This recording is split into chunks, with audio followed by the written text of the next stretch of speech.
मनश्चेद लग्नं गुरोरन्त्रिपत्न्य गुरु माझा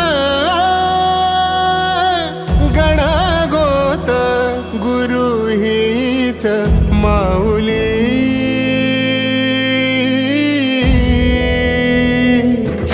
गुरु स्पर्श दूर करी दुःखाची सावली गुरु भेटीसाठी झाली जीवाची काहिली भक्त तुझा गुरुदेवा पुरता अटला भेटला विठ्ठल माझा भेटला विठ्ठल